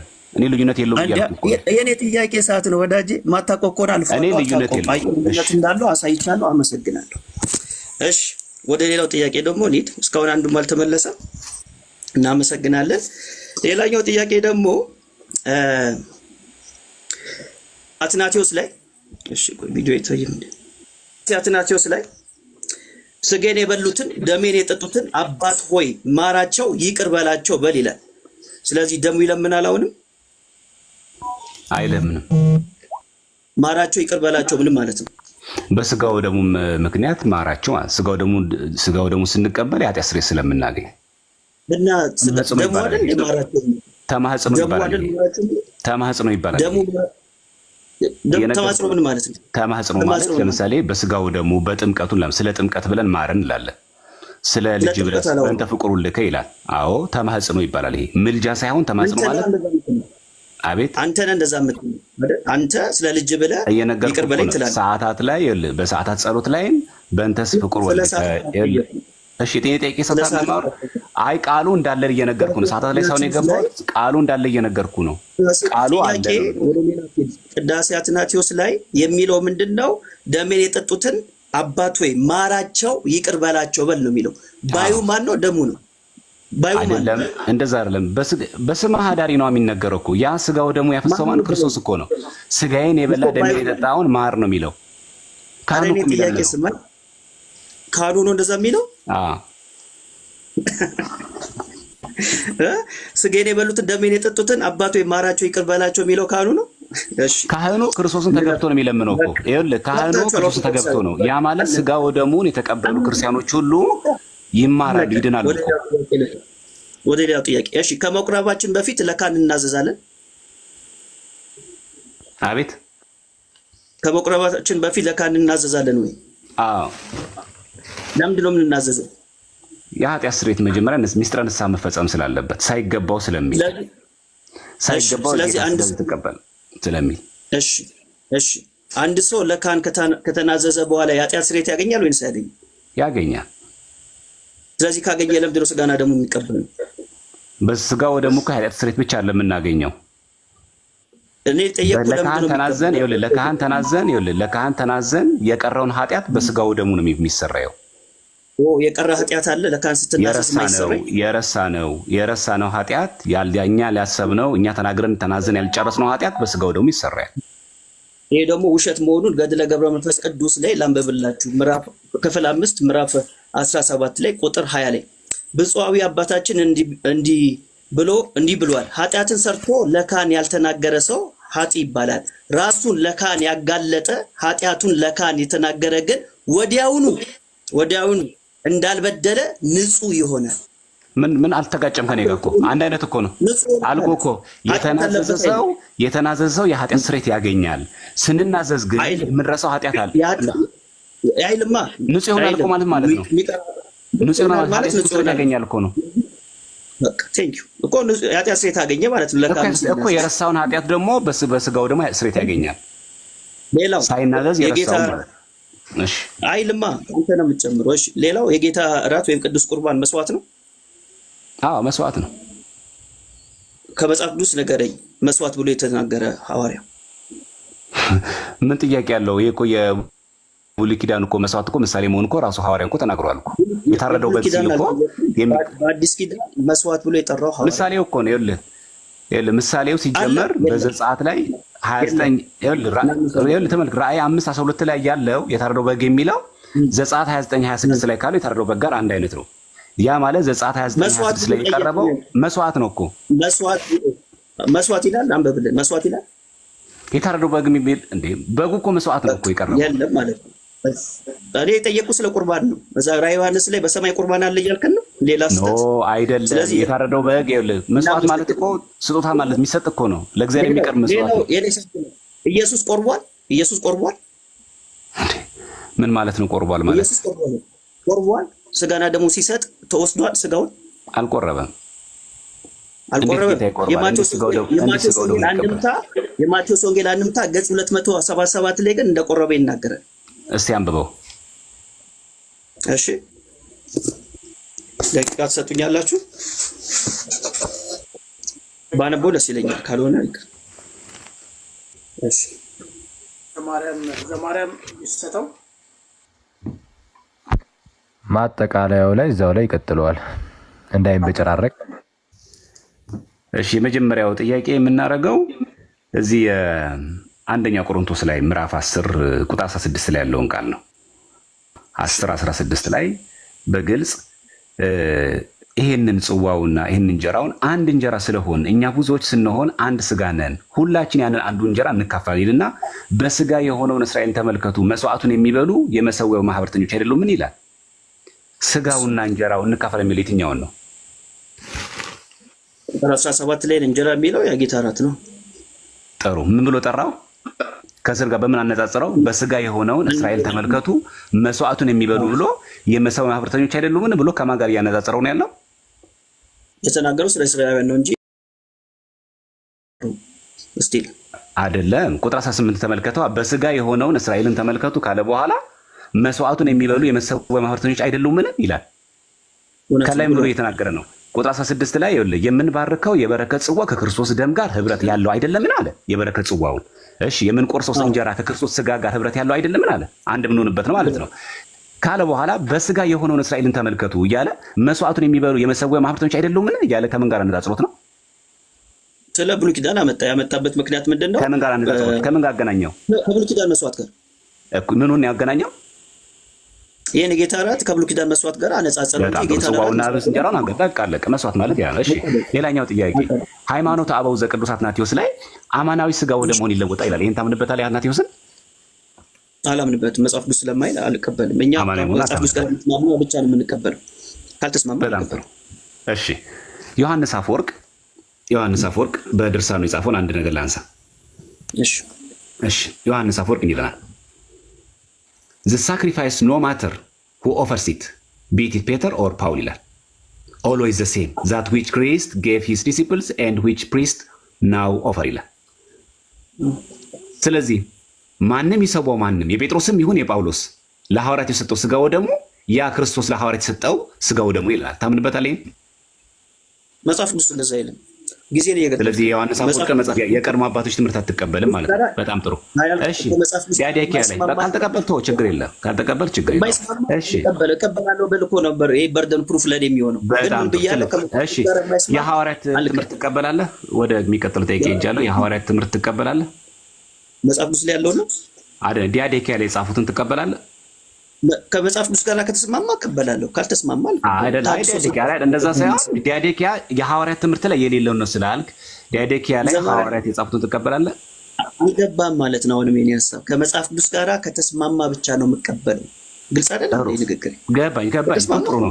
ስለዚህ አሁን እኮ የምነግርህ የሆነ ሐዋርያን አቡ ያሉትን ሳይሆን ራሱ ሐዋርያው የተናገረውን ነው። ሐዋርያት ራሳቸው ያስተማሩትን ትምህርት ትቀበላለህ? ራሱ ማስረጃ የለም ራሳቸው ሐዋርያት መሆናቸውን። እሱ ሌላ ዲቤት ነው። ለሚለው ሌላ ዲቤት ነው አይደል? ሌላ ዲቤት ነው። ጊዜን አትግደል ዘማርያምዬ። ሌላ ጥያቄ መጽሐፍ ቅዱሳዊ አድርገው እስቲ። ሚውት ነህ እያወራህ ከሆነ 11 ላይ ቁጥር 27 ላይ ያለውን ተመልከት። ይሄ መታሰቢያና ዝም ብሎ እንዲሁ ብቻ የእሱ ሞቱንና ትንሣኤውን እንድናገር ብቻ ከሆነ ሳይገባው የሚበላው እና የሚጠጣው የጌታ ስጋ ስለማይለ ራሱ ፍርድ ይበላል ማለት ነው። ጥሩ። እዛው ምዕራፍ ላይ ስናይ ምን ያደርጋሉ ሰዎቹ? እየበሉ እየጠጡ ይሰክሩበት ነበር። ስለዚህ የቤታቸው ማለት ሳይሆን እሱን አልጠየቁ። እኔ ጠየቁ ለራሱ ፍርድን ይበላልና ሲል ምን ማለት ነው? ፍርዱ ምን መሰለ? ከታች ይናገራል። ህመምና ሞት አይደል? የቱ ጋር ነው የሚለው? ይኸው ላንብብላ ቁጥር 30 ላይ ስለዚህ እናንተ ዘንድ የደከሙና የታመሙ ብዙዎች አሉ፣ አያሌዎች ግን አንቀላፍተዋል። ማለት ምን ማለት ነው?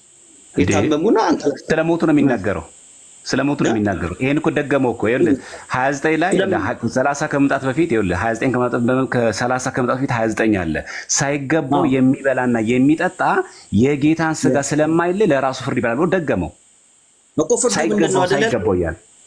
ፍርዱ ምንድን ነው አልከኝ? ፍርዱ ማለት ህመም ይታመማሉ፣ ይሞታሉ። በዛ ጊዜ ዕዳ አለበት ሲልስ እሱ እኮ ዕዳ ማለት እኮ ፍርዱ ነው።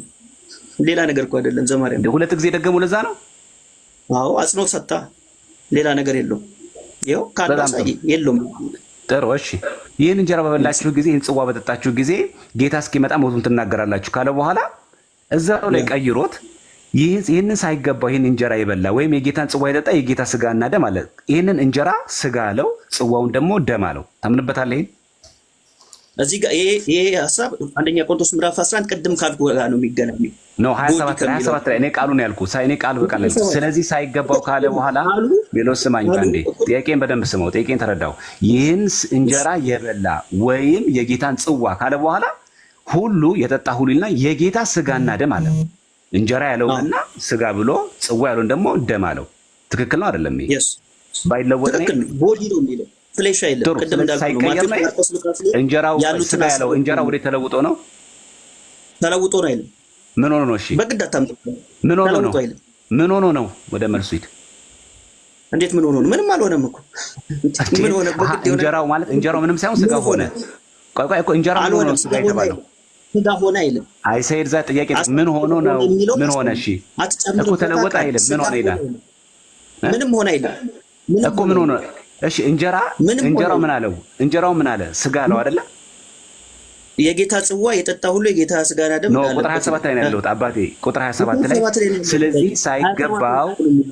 ስለዚህ ሳይገባው ይህን አዳምጠኝ። መጀመሪያ ጥያቄን ይህን የጥያቄ ሰዓት ነው። ይህንን ሳይገባው ይህን እንጀራ የበላ ወይም የጌታን ጽዋ ካለ በኋላ የጠጣ ሁሉ ይልና የጌታ ስጋና ደም ዕዳ አለበት አለ። ስጋና ደም ያለው እንጀራውና ጽዋው ነው አይደለ እኮ? ቦዲ ማለት እኮ ነው። ሌላ ነገር ጥሩ ገባኝ።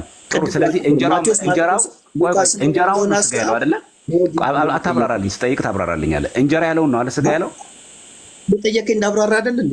አይደለም። ስጠይቅ ታብራራልኛለህ። እንጀራ ያለው ስጋውን ነው አይደለም እኮ? ስጋ ብሎ ጠራው። ምን ማለት ነው? ምሳሌያዊ አገላለጥ ነው። ምሳሌ ነው ይላል። ላሳይ ምሳሌ እንደሆነ እዚህ ይሄን ጥቅስ እዚህ ላይ ነው የትም ሳይል እዚህ ነው ታሳየኝ። እዚህ እኮ ላሳይ ወይ? እሺ ላሳይ። ምን ችግር አለው ደግሞ ለማሳየት? ጊዜ ናት። ችግር የለው።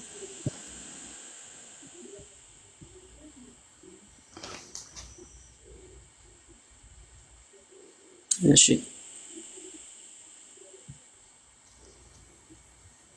ኧረ ወይ ስቶፕ ይደረግ ደቂቃው ወይ በቃ እሺ በቃ ካላገኘ ተው በቃ የላውን እኮ ማለት ካልቻለ ላሳይ።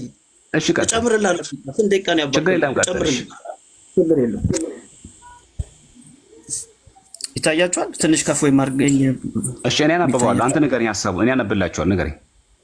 ያው ቁጥር 27 ላይ ጠይቀከኝ። ያው 27 ላይ ብለድ የሚለው ሐሳብ ምንድነው ስንል ፊጉራቲቭሊ ይላል። ፊጉራቲቭሊ ምን ማለት ነው? ያንተ አሁን ምሳሌያዊ ማለት ነው። ሌላ ነገር የለውም። ኖ እንደዛ አይልም። ከመጽሐፍ ቅዱስ ነው ያልኩህ። ከመጽሐፍ ቅዱስ ላይ አዳምጠኝ። መጽሐፍ ቅዱስ ላይ ነኝ ያለሁት። ምን ላይ ኪንግ ጀምስ ቨርዥን ነው እንደዚህ ያለው አይደለም። ያው መጽሐፍ ቅዱስ ላይ ያውለ ብለድ የሚለውን በግሪክ መጽሐፍ ቅዱስ ላይ ነኝ። የቱ ጋር ጥቅሱን ንገረኝ። ጥቅሱን ንገረኝ። ያው ቁጥር 27 ላይ ብለድ የሚለውን ቃል ያው በግሪኩ አረኩልህ። ኖ እኔ አልፈልኩት አይደለም። እኔ ጠየቅኩ መጽሐፍ ቅዱስ ላይ እኔ ጠየቅኩ መጽሐፍ ቅዱስ ላይ ይህንን እንጀራ የግሪኩን ሐሳብ ተረዳው። የእኔ ሰዓቴን አትግደልብኝ ወንድም፣ የእኔ አትግደልብኝ። አሁን እያልኩ ያለሁት እንጀራ ብሎ የተናገረው ስጋውን ነው አይደለ? ጽዋ ያለው ደሙን ነው። በዚህ ትሰማማለህ? መጀመሪያ ከተስማማ እንለፍ ወይ? ቅድም እኮ ነገርኩ። በቃ ጥሩ። እሺ አንደኛ ጴጥሮስ ላይ አንደኛ ዮሐንስ መልእክት ላይ ሰዓት እንጠቀም። አንደኛ ዮሐንስ መልእክት ላይ ምዕራፍ 5 ቁጥር 8 ላይ እንዲህ ይለናል። ምዕራፍ 5 ቁጥር 8 ላይ አንደኛ ዮሐንስ 5:8 ላይ እነርሱም መንፈሱ የሚመሰክሩ ሶስት ናቸው ይልና እነርሱም መንፈሱ ውሃውና ደሙም ናቸው፣ ሶስቱም በአንድ ይስማማሉ ይላል። መንፈሱ ውሃውና ደሙ ያላቸው ማንን ነው? ሶስቱም መንፈሱ ውሃው ደሙ የሚለው እሱ ሌላ ከቁርባኑ ጋር አይገናኝም። ደሙ ያለው ምኑ ነው? ደሙ የማለት ነው። ሌላ ምንም ነገር የለም። ውሃው ብሏል። ለምን በአንድ ይስማሙት? ለምን በአንድ ይስማማሉ አለ? ያልተረጎሙን አልተረጉምልህም መጽሐፉ ምን ነው? ለምን በአንድ ይስማማሉ አለ? ካላወቅከው አላወቅኩም በል፣ ችግር የለውም። ካላወቅከው አላወቅኩም ወለ ነገር ቁርባን ከሆነ ነገረኝ። አይደለም ለምን ነገር የኔ ጥያቄ ጊዜ ነው። ሆን ብለህ ሰዓት አትግደል። እኔ ያልኩህ የሚመሰክሩ ሶስት ናቸው፣ እነርሱም መንፈሱ ውሃውና ደሙ ናቸው ይላል። ሶስቱም እንደዚህ መንፈሱ ያለው ምኑ ነው? ውሃው ያለው ነው? ደሙ ምኑ ነው ያለው? ካላወቅከው አልተብራራም በል። በቃ ካላወቅከው አላወቅኩም። እሺ ጥሩ። ሌላ የመጨረሻው በሌሎችም አባቶች ይሄ በግብፅ ኦርቶዶክስ ቤተክርስቲያን ላይ በስንክሳራችሁ ስትመለከት በአምሳለ በግ በበግ አምሳል በህፃን አምሳል ከእንደገና ደግሞ በአረጋዊ አምሳል ተገለጠለ ስጋው ደግሞ ላይ ይላል። በገለጸው ክርስቶስ ምዕራፍ ላይ ብቻ አይደለም። ይሄ እንዳለ ታውቃለህ? ይኑር ለውጥ አይመጣም። መጽሐፍ ቅዱሳዊ አይደለም። ቆይ አይት እንዳለ ታውቃለህ? ታውቅም መጀመሪያ ለስተት ማሳያ ግብፅ ኦርቶዶክስ ኖ እኔ እያልኩ ያለው ታውቃለህ አታውቅም እንጂ ትክክል አላልኩም። እኔ ጠየቁ ታውቃለህ ሳታውቅም እኔ ማወቅ ያለማወቅ ለውጥ የለውም ቢኖርም ስተት። ስለዚህ ያ ማለት አሁን ይሄ አንበብ የመጣው አንተ አንድ ገለ ክርስቶስ ሰምራ ብቻ እንደሆነ ያሳያል። በዚህ ማለት ነው ምንም እንኳን መጽሐፍ ላይ አረጋዊ መንፈሳዊ እንኳን አታውቀውም ምን ላይ እንደተጻፈ። ሁለተኛ እሺ አልቆጣ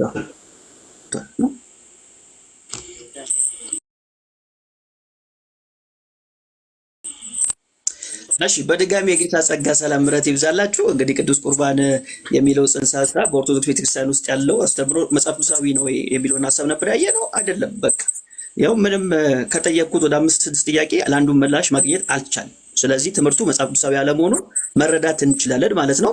ዮሐንስ ወንጌል ምዕራፍ 6 ላይ ብቻ ያላቸው ብቸኛ ጥቅስ እሱም ደግሞ ከሲኖፕቲክስ ጎስፕል ጋራ ከማቴዎስ፣ ማርቆስ፣ ከሉቃስ ጋራ እንደማይሄድ የቃላቱ ልዩነት እንዳላቸው ማሳየት ይችላል ማለት ነው። ዮሐንስ ወንጌል ምዕራፍ 6 ግን ምንድነው ሐሳቡ ሲባል እዛ ጋር ጌታችን ያስተማረው ሁለት መብል አለ ብሏል። እነዚህ ሁለት መብሎች ምንድናቸው? ቁጥር 27 ላይ ለሚጠፋ መብል አትስሩ፣ ነገር ግን ለዘላለም ሕይወት ለሚኖር መብል የሰው ልጅ ለሚሰጣችሁ ስሯል። ስለዚህ አንድ መብል አለ የሚጠፋ መብል፣ ሁለተኛው መብል አለ የማይጠፋ መብል። ይህን የማይጠፋው መብል ማን ነው የሚሰጠው ሲባል የሰው ልጅ ነው የሚሰጠው። የሰው ልጅ ማን ነው? ጌታችን ኢየሱስ ክርስቶስ ራሱ ነው። እርሱን እግዚአብሔር አብ አትሞታልና በማለት ይናገራል። እሺ ይሄን ብሎ ከነገራቸው በኋላ ቁጥር 28 ላይ እንደምታውቁት ዮሐንስ ወንጌል ምዕራፍ 6 ከፍለን ስናነበው ጌታችን ኢየሱስ ክርስቶስ 5ቱን እንጀራና 2ቱን ዓሣ ያበረከተበት ምዕራፍ ነው። ከዛ የተነሳ ነው እንግዲህ አይሁዳውያን ሌላ ምግብ ፍለጋ የመጡት። ስለዚህ ገብቷቸዋል ኢየሱስ ክርስቶስ ምግብ ፍለጋ እንደመጡ። ለዚህ ነው ስለ መብል የሚያወራው ማለት ነው። ሁለት መብል አለ ብሎ የሚናገረው አንደኛው የሚጠፋ መብል ነው፣ ሁለተኛው የማይጠፋ መብል ነው። ይህ የማይጠፋው መብል ለዘላለም ሕይወት የሚኖር ነው። ይህን የሚሰጠው ማን ነው ስንል ራሱ ኢየሱስ ክርስቶስ ነው የሚሰጠው። ስለዚህ ምን አድርጉ ነው ያለው? ስሩ አላቸው። ስለዚህ ሰው ይህን የማይጠፋውን መብል ለማግኘት ምን ማድረግ አለበት? መስራት አለበት። ታዲያ እንደዚህ ብሎ ሲጠይቅ አይሁዳውያን ጥያቄ መጣላቸው። ጥሩ ጥያቄ። ቁጥር 28 ላይ እንግዲህ የእግዚአብሔርን ስራ እንድንሰራ ምን እናድርግ አሉት። ጥሩ ጥያቄ ነው አይደል? ስሩ አላቸው። ምን እንስራ አሉት? ይህን የዘላለም ሕይወትን ለመብላት ማለት ነው፣ ለመብላት። ኢየሱስም መልሶ ቁጥር 29 ላይ ይህ የእግዚአብሔር ስራ እርሱ በላከው እንድታምኑ ነው አላቸው። አያችሁ፣ መብላት ማለት እግዚአብሔር በላከው በእርሱ ማመን ነው፣ በልጁ በኢየሱስ ክርስቶስ ማመን ነው። በቃ ተረጎሞ እኮ እዛ ጋር ወዴት ነው የምንሄደው? እዛው ጋራ ተረጎሞ ቁጥር 29 ላይ ኢየሱስም መልሰው ይህ የእግዚአብሔር ስራ እርሱ በላከው እንድታምኑ ነው አላቸው። ከዛ ቁጥር 33 ላይ የእግዚአብሔር እንጀራ ከሰማይ የሚወርድ ለዓለምም ሕይወት የሚሰጥ ነውና አላቸው። ስለዚህ አንድ ሰው ኢየሱስ ክርስቶስን ካመነ ይህን መንፈሳዊ መብል በልቷል። ይህን መንፈሳዊ መብል በላ ማለት የዘላለም ሕይወት አለው ማለት ነው። 4 ነጥብ። ከዛ ደግሞ ይወርዳል። በደንብ አድርጌ ነው ማብራራት። ቁጥር 34 ላይ ስለዚህ ጌታዬ ይህን እንጀራ ዘውትር ስጠን አሉት። አያችሁ አይደል? ይህን እንጀራ ዘውትር በየቀኑ ስጠን አሉት። አሁን የጌታ እራት ከሆነ እውነት ነው በየቀኑ የሚሰራ ነው። ለምን? እንደነሱ አስተምሮ ከሆነ ሰው ኃጢአት ይሰራል። ስለዚህ ለዛ ኃጢአት ሁል ጊዜ የጌታ እራት ያስፈልጓል። ስለዚህ ዘውትር የሚሰጥ ነው የጌታ እራት ዘውትር የሚሰጥ ነው፣ ወይም ቅዱስ ቁርባን ዘውትር የሚሰጥ ነው። ስለዚህ እነሱ ምን አሉት? ዘውትር ስጠን አሉ። ኢየሱስ ምን ብሎ መለሰላቸው? ቁጥር 35 ኢየሱስም እንዲህ አላቸው፣ የሕይወት እንጀራ እኔ ነኝ፣ ወደ እኔ የሚመጣም ከቶ አይራብም፣ በእኔ የሚያምን ሁልጊዜ አይጠማም። የሚበላው ዘውትር የሚሰጥ አይደለም አለ። የእንጀራ እሺ፣ ቅዱስ ቁርባንስ ዘውትር የሚሰጥ ነው። ስለዚህ ቅዱስ ቁርባን አይደለም ማለት ነው፣ ዘውትር አይሰጥም። አንድ ጊዜ ኢየሱስን ካመንክ ለዘላለም ትጠግባለህ ወንድሜ። ይሄ ነው የሐዋርያቱ ትምህርት። ስለዚህ ዮሐንስ ወንጌል ምዕራፍ 6 ላይ በፍጹም ስለ ቅዱስ ቁርባን አያወራም፣ ሽታውም የለውም። ቁጥር 6:54 ላይ ብዙ ጊዜ የሚጠቀሰው ጥቅስ ስጋዬን የበላ ደሜን የጠጣ የዘላለም ሕይወት አለው፣ እኔም በመጨረሻው ቀን አስነሳዋለሁ ብሏል። ምን ማለት ነው? ቁጥር 40 ጋራ ይገናኛል። ቁጥር 40 ላይ ምን ብሏል ጌታችን ኢየሱስ ክርስቶስ? ልጁንም አይቶ በእርሱ የሚያምን ተመልከቱ፣ በእርሱ የሚያምን ሁሉ የዘላለም ሕይወትን እንዲያገኝ የአባቴ ፍቃድ ይህ ነው፣ እኔም በመጨረሻው ቀን አስነሳዋለሁ። ስለዚህ በመጨረሻ ቀን የሚነሳው ማን ነው? የበላ ምን ማለት ነው? በእርሱ ያመነ። ስለዚህ ኢየሱስ ክርስቶስን ያመነ ሰው እርሱን የበላ ነው። ኢየሱስ ክርስቶስን እንድታምኑ እርሱን እንድትበሉ የዘላለም ሕይወት እንድታገኙ ጥሪ ያቀርባለሁ ማለት ነው። ይህን ጌታ ያልበላችሁ ያልጠጣችሁ ያላመናችሁበት ማለት ነው። እርሱን ካመናችሁ የዘላለም ሕይወት አላችሁ። ከሞት ወደ ሕይወት ከኩነኔ ወደ ነፃነት ትሸጋገራላችሁ። ምክንያቱም ራሱ እንደተናገረ በእርሱ የሚያምን ሁሉ የዘላለም ሕይወት እንዲኖረው እንጂ እንዳይጠፋ እግዚአብሔር አንድያ ልጁን እስኪሰጥ ድረስ ዓለሙን እንዲሁ ወዷልና። የዘላለም ሕይወት ያለው በእርሱ ነው። ሮሜ 8:1 ላይ እንደሚናገረው ሁሉ በክርስቶስ ላሉት አሁን ኩነኔ የለባቸው፣ ፍርድ የለብንም። መቼ? በክርስቶስ ኢየሱስ ላሉት ያመንን ፍርድ የለብንም። ጸጋና ሰላም ይብዛላችሁ። ከመጽሐፍ ቅዱስ አንድም ማስረጃ አልቀረበም። ይህን ዲስፕሩቭ የሚያደርግ ስጋው ደግሞ አማናዊ እንዳልሆነ የሚያሳይ አንድ ነገር አልቀረበም። ያ ብቻ አይደለም፣ በጣም በሚያሳዝን ሁኔታ አንድ ከሐዋርያን አበው አልጠቀሱም። አንድ ከሐዋርያ አባቶቻችን አንድ ዲያዴኪያ ላይ ብንመለከት የቀድሞ አባት ትምህርት እንመለከት አንድ ስጋው ደግሞ አማናዊ ያለ አባት የለም። አልቀበልም ነው ያለው ቅድም ሜሎስ ሌታስጎ። ለማንኛውም እንከተለኛ የራሳችንን ከመጽሐፍ ቅዱስ እንጀምር። አንደኛ ቆሮንቶስ 10:14 ላይ ስለዚህ ወዳጆች ሆይ ጣዖትን ከማምለክ ሽሹ፣ ልባሞች እንደመሆናችሁ ላለው በሚለው ነገር በእናንተ ፈረዱ ይልና የምንባርከው የበረከት ጽዋ ከክርስቶስ ደም ጋር ህብረት ያለው አይደለምን ይላል። የበረከት ጽዋው እሺ፣ የምንቆርሰው እንጀራ ከክርስቶስ ስጋ ጋር ህብረት ያለው አይደለምን? ከኔ ጋር ህብረት የለህም ብሎታል እኮ ለጴጥሮስ። ያ ማለት አድነን ማለት ነው። እግርን ካላጠ ህብረት የለም። ስለዚህ ህብረት የሚለው ቃል እዚህ ጋር ደገመው። እዚህ ጋር የምንባርከው የበረከት ጽዋ ይላል። ከዛስ ከክርስቶስ ጋር ህብረት፣ ከክርስቶስ ጋር ህብረት የሌለው ሰው ይድናል።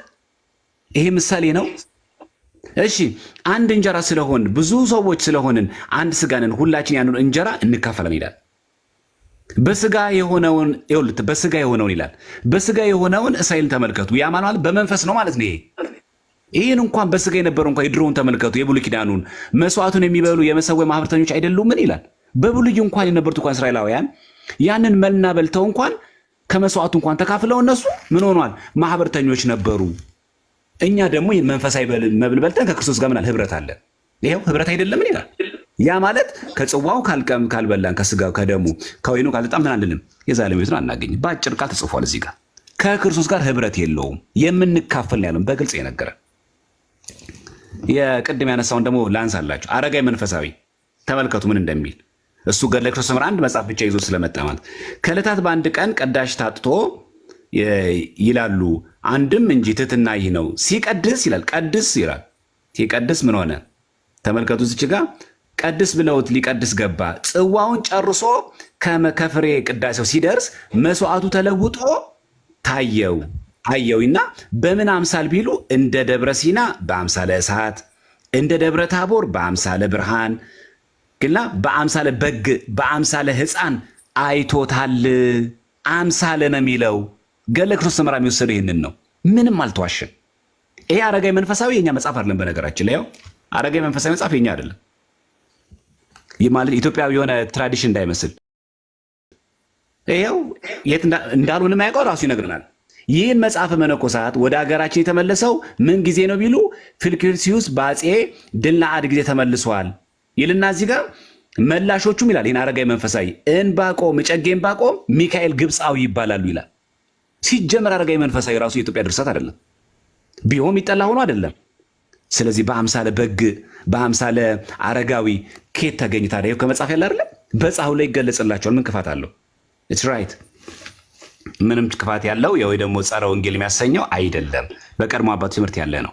እሺ ሌሎች አባቶቻችንስ ቀድሞ ምን አሉ? ግን ስለ ስጋው ደግሞ ክብር አስቀድሞም ብሎ አስተማሩን። እስቲ እናንሳ። አንድ አባት ላንሳ። ዮሐን እንትና ሰማዕቱ ዮስጢኖስ እንዲህ ይላል the food which has been made into Eucharist by the Eucharistic prayer ይላል። Eucharistic prayer ማለት በቅዳሴ ጊዜ የሚለወጥ ይላል። ከዛም ይላል ተለውጦ both the flesh and the blood of that incarnated Jesus ይላል። ሰማዕቱ ዮስጢኖስ ማለት በመጀመሪያ መቶ ክፍለ ዘመን የነበረ ነው። በመጀመሪያ ቄርሎስ ምን አለን? ቄርሎስ ዘኢየሩሳሌም the bread becomes the body of Christ and the wine the blood of Christ ነው የሚለው። አንድ ሜሎስ ከቀድሞ አባቶች አንድ ድረሽ አልጠቀሰም። ይሄ ዮሐንስ እንትና ነው፣ ሰማዕቱ ዮስጢኖስ ነው። በመጀመሪያ መቶ ክፍለ ዘመን የነበረ አባት ነው። አፖሎጂ ፈርስት አፖሎጂ ላይ ምዕራፍ ቻፕተር 60 ላይ ነው የጻፈው ነው። 66 ላይ ጻፈው ነው።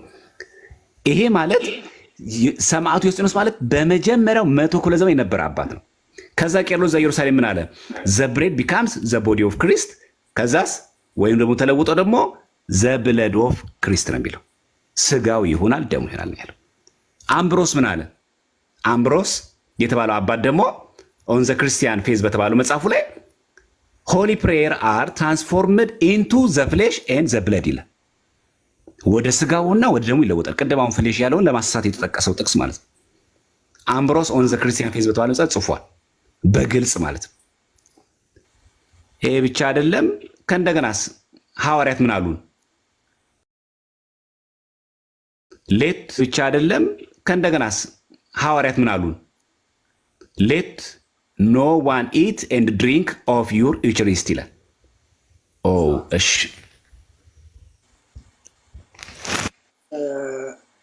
እናመሰግናለን። ይቅርታ በጣም ምናልባት ሜሎስ ፈቃደኛ ከሆነ አሚን ከንግግር ውስጥ በጣም ብዙ ስህተቶችን ስላየሁኝ ፈቃዱ ከሆነ በጥያቄና መልስ የተወሰነች ደቂቃ መነጋገር እንችላለን። ምናልባት ፈቃዱ ከሆነ ማለት ነው። እሱን እኔ ከወጣሁ በኋላ ማስተባበያ ትሰራላችሁ። ስለጠራችሁኝ አመሰግናለሁ። ምንም ማስተባበያ ቀጥል ትላላችሁ። ምክንያቱም ዘማሪያም ሙሉ ሰው ነው የቀረበው። እሱ ሊያርመኝ ይችል ነበር። ካላረመኝ ሌላ ሰው ሊያርመኝ አይችልም። አገና ሰላም ይብዛላችሁ ማለት አይደለም። ሲያርምህ ከመቁረባችን በፊት ለካህን እናዘዛለን። አቤት ከመቁረባችን በፊት ለካህን እናዘዛለን ወይ? አዎ። ለምንድን ነው የምንናዘዘው?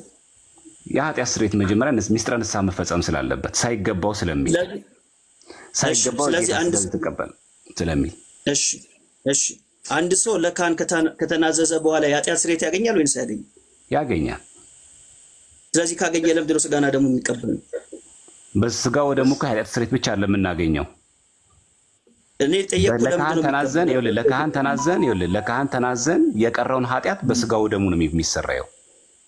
የቀረ ኃጢአት አለ ለካህን ስትናዘዝ የረሳ ነው ኃጢአት እኛ ሊያሰብነው እኛ ተናዘን ያልጨረስነው ኃጢአት በስጋው ደሙ ይሰራያል። ይሄ ደግሞ ውሸት መሆኑን ገድለ ገብረ መንፈስ ቅዱስ ላይ ላንበብላችሁ። ክፍል 5 ምዕራፍ 17 ላይ ቁጥር 20 ላይ ብፁዓዊ አባታችን እንዲህ ብሏል። ኃጢአትን ሰርቶ ለካህን ያልተናገረ ሰው ኃጢ ይባላል። ራሱን ለካህን ያጋለጠ ኃጢአቱን ለካህን የተናገረ ግን ወዲያውኑ እንዳልበደለ ንጹሕ ይሆናል። ምን አልተጋጨም ከኔ ጋር እኮ አንድ አይነት እኮ ነው አልኩ እኮ። የተናዘዘ ሰው የኃጢአት ስርየት ያገኛል። ስንናዘዝ ግን የምንረሳው ኃጢአት አለ። አይልማ ንጹሕ ይሆናል እኮ ማለት ነው። ንጹሕ ይሆናል ማለት ንጹሕ ያገኛል እኮ ነው። በቃ ቴንክ ዩ እኮ ኃጢአት ስርየት አገኘ ማለት ነው። እኮ የረሳውን ኃጢአት ደግሞ በስጋው ደግሞ ስርየት ያገኛል። ሌላው ሳይናዘዝ የረሳውን ማለት እሺ አይልማ አንተ ነው የምትጨምረው። እሺ ሌላው የጌታ እራት ወይም ቅዱስ ቁርባን መስዋዕት ነው። አዎ መስዋዕት ነው። ከመጽሐፍ ቅዱስ ንገረኝ መስዋዕት ብሎ የተናገረ ሐዋርያው። ምን ጥያቄ ያለው? ይሄ እኮ የብሉይ ኪዳን እኮ መስዋዕት እኮ ምሳሌ መሆን እኮ ራሱ ሐዋርያ እኮ ተናግሯል እኮ።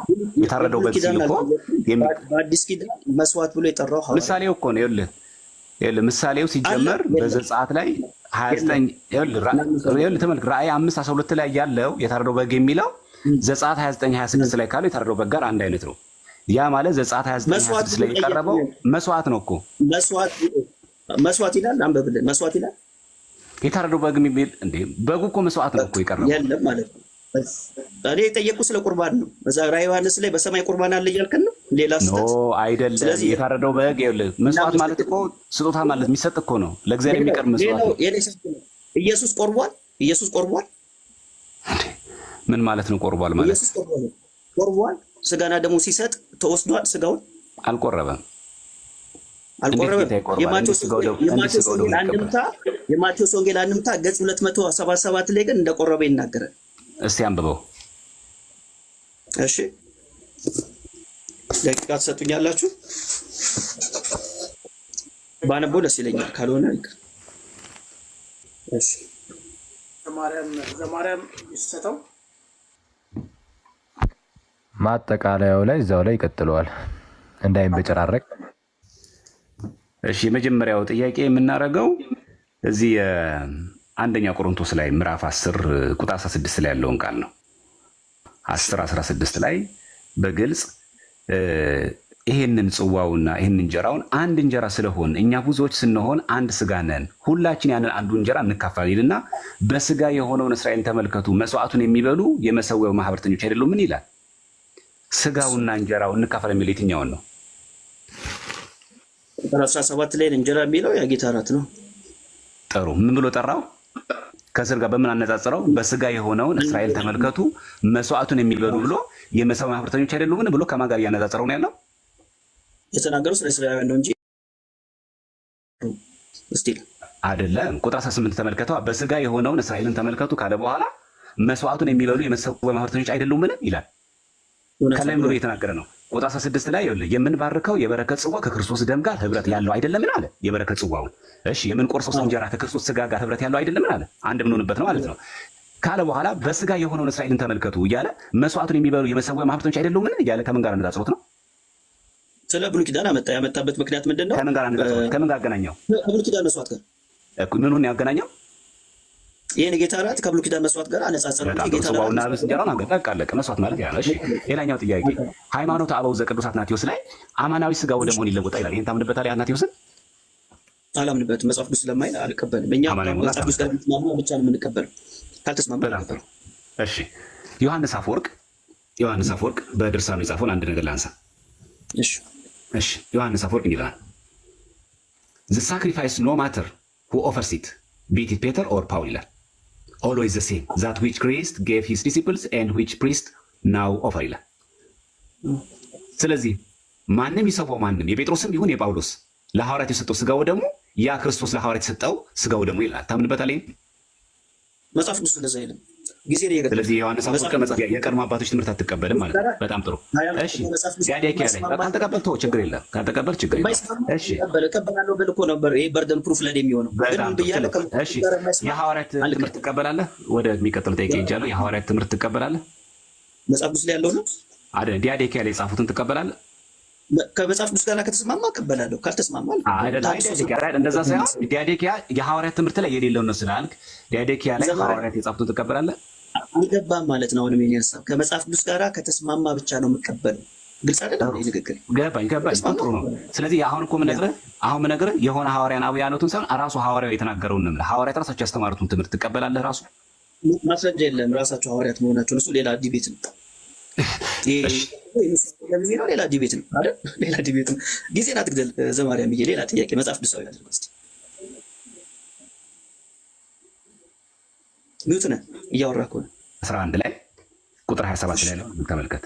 ይሄ መታሰቢያና ዝም ብሎ እንዲሁ ብቻ የእሱ ሞቱንና ትንሣኤውን እንድናገር ብቻ ከሆነ ሳይገባው የሚበላው እና የሚጠጣው የጌታ ስጋ ስለማይለ ራሱ ፍርድ ይበላል ማለት ነው። ጥሩ። እዛው ምዕራፍ ላይ ስናይ ምን ያደርጋሉ ሰዎቹ? እየበሉ እየጠጡ ይሰክሩበት ነበር። ስለዚህ የቤታቸውን አዲስ ሳይሆን እሱን አልጠየኩህ። እኔ ጠየኩህ ለራሱ ፍርድን ይበላልና ሲል ምን ማለት ነው? ፍርዱ ምን መሰለ? ከታች ይናገራል። ህመምና ሞት አይደል? የቱ ጋር ነው የሚለው? ላንብብላ ቁጥር 30 ላይ ስለዚህ እናንተ ዘንድ የደከሙና የታመሙ ብዙዎች አሉ፣ አያሌዎች ግን አንቀላፍተዋል። ማለት ምን ማለት ነው? የታመሙና አንቀላፍተዋል። ስለሞቱ ነው የሚናገረው። ስለሞቱ ነው የሚናገረው። ይሄን እኮ ደገመው እኮ ይኸውልህ 29 ላይ 30 ከመምጣት በፊት ይኸውልህ 29 ከ30 ከመምጣት በፊት 29 አለ። ሳይገባው የሚበላና የሚጠጣ የጌታን ስጋ ስለማይል ለራሱ ፍርድ ይበላል ብሎ ደገመው እኮ። ፍርዱ ምንድን ነው አልከኝ? ፍርዱ ማለት ህመም ይታመማሉ፣ ይሞታሉ። በዛ ጊዜ ዕዳ አለበት ሲልስ እሱ ዕዳ ማለት እኮ ፍርዱ ነው፣ ሌላ ነገር እኮ አይደለም። ዘማሪያ ሁለት ጊዜ ደገሙ። ለዛ ነው። አዎ አጽንኦ ሰጣ፣ ሌላ ነገር የለውም። ይኸው ካላሳይ የለውም። ጥሩ እሺ። ይህን እንጀራ በበላችሁ ጊዜ ይህን ጽዋ በጠጣችሁ ጊዜ ጌታ እስኪመጣ ሞቱን ትናገራላችሁ ካለ በኋላ እዛው ላይ ቀይሮት ይህንን ሳይገባው ይህን እንጀራ የበላ ወይም የጌታን ጽዋ የጠጣ የጌታ ስጋና ደም አለ። ይህንን እንጀራ ስጋ አለው፣ ጽዋውን ደግሞ ደም አለው። ታምንበታለህ? ይሄን እዚህ ጋር ይሄ ሐሳብ አንደኛ ቆሮንቶስ ምዕራፍ 11 ቅድም ካልኩ ጋር ነው የሚገናኘው ነው 27 ላይ እኔ ቃሉን ያልኩት ሳይኔ ቃሉ በቃል። ስለዚህ ሳይገባው ካለ በኋላ ሌሎች ስማኝ አንዴ፣ ጥያቄን በደንብ ስማው፣ ጥያቄን ተረዳው። ይህን እንጀራ የበላ ወይም የጌታን ጽዋ ካለ በኋላ ሁሉ የጠጣ ሁሉና የጌታ ስጋና ደም አለ። እንጀራ ያለውና ስጋ ብሎ ጽዋ ያለውን ደግሞ ደም አለው። ትክክል ነው አይደለም? ይሄ ባይለወጥ ቦዲ ነው የሚለው ፍሌሽ አይደለም። ቅድም እንዳልኩ እንጀራው ስጋ ያለው እንጀራ ወደ ተለውጦ ነው ተለውጦ ነው አይደል? ምን ሆኖ ነው? እሺ በግድ አታምጡ። ምን ሆኖ ነው? ምን ሆኖ ነው? ወደ መልሱ ሂድ። እንዴት ምን ሆኖ ነው? ምንም አልሆነም እኮ። ምን ሆነ? እንጀራው ማለት እንጀራው ምንም ሳይሆን ስጋ ሆነ። ቆይ እንጀራው ምን ሆነ? ስጋ የተባለው ስጋ ሆነ አይደል? አይ ሰይድ ዛ ጥያቄ ምን ሆኖ ነው? ምን ሆነ? እሺ እኮ ተለወጠ አይደል? ምን ሆነ ይላል? ምንም ሆነ አይደል? እኮ ምን ሆነ? እሺ እንጀራው ምን አለው? እንጀራው ምን አለ? ስጋ ነው አይደለ? የጌታ ጽዋ የጠጣ ሁሉ የጌታ ስጋና ደም ነው። ቁጥር 27 ላይ ነው ያለው አባቴ፣ ቁጥር 27 ላይ ስለዚህ ሳይገባው ይህን አዳምጠኝ። የመጀመሪያ ጥያቄ ይህን የጥያቄ ሰዓት ነው። ይህንን ሳይገባው ይህን እንጀራ የበላ ወይም የጌታን ጽዋ ካለ በኋላ የጠጣ ሁሉ ይልና የጌታ ስጋና ደም ዕዳ አለበት አለ። ስጋና ደም ያለው እንጀራውና ጽዋው ነው አይደለ እኮ? ቦዲ ማለት እኮ ነው፣ ሌላ ነገር። ጥሩ ገባኝ። ስለዚህ እንጀራው ስጋ ያለው አይደለ? አታብራራልኝ። ስጠይቅ ታብራራልኛለህ። እንጀራ ያለው ነው አይደል? ስጋ ያለው በጠየቀኝ እንዳብራራ አይደል እንዴ? አይደለም። ስጠይቅ ታብራራልኛለህ። እንጀራ ያለው ስጋው ነው አይደለም እኮ? ስጋ ብሎ ጠራው። ምን ማለት ነው? ምሳሌያዊ አገላለጥ ነው። ምሳሌ ነው ይላል።